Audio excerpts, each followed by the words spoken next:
Engineer Agbe, I'm coming to you. How can we ensure that buildings are constructed with quality materials? Okay, so thank you very much once again. I'd like to remind us that this Saturday, by 10 o'clock, Nigerian Institution of Civil Engineers nationwide will be on the streets to campaign or to talk about the need to follow, use professionals in your construction. Now, coming to your question, you see, the challenge we have today is that the people who are constructing, many of the people you talked about who are engineers, they are not even members of Nigerian Institution of Civil Engineers. So if I check my database, for instance, in the Warri Metropolis, I don't think we are more than 120, 150, thereabout in my database. And most of the people you see in most sites today are not continually developing themselves. So they were engineers once, maybe they did their Korean exam. You know the way the countries at times, somebody will just pass back, get his Korean. Korean will just give you that training and you just write your exam, get your number. But what of continuous development? What of your monthly trainings to ensure that new technologies and this thing, you are up to speed?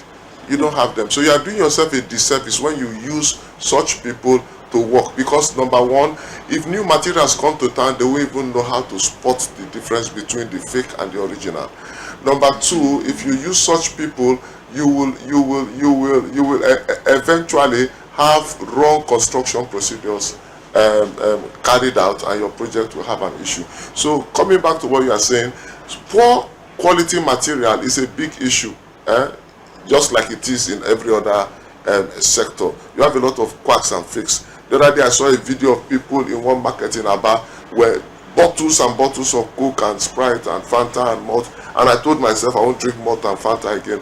I would rather just drink water, because and as it is in other professions, it's also in the same in the building. So you have some building materials in the market. Standard Organization of Nigeria, they are trying to checkmate a lot of that, but you know the evil people are always trying to be ahead of the good.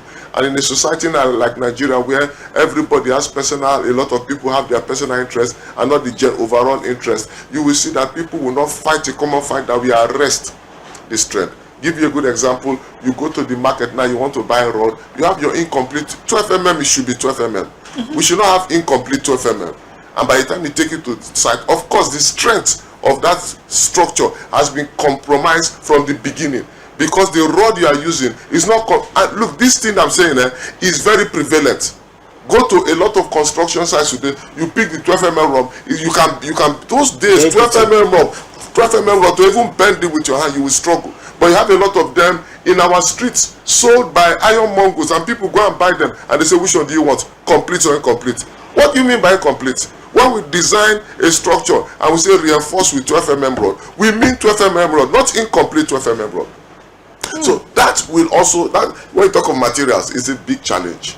It's a big challenge. You talk of that even the production of your cement, for instance, okay, the production of your bitumen, standard asphalt plants. How many of them in this state produce asphalt that meets standard? So we are on a journey. We are not going to leave this topic very soon, so that we can, if we achieve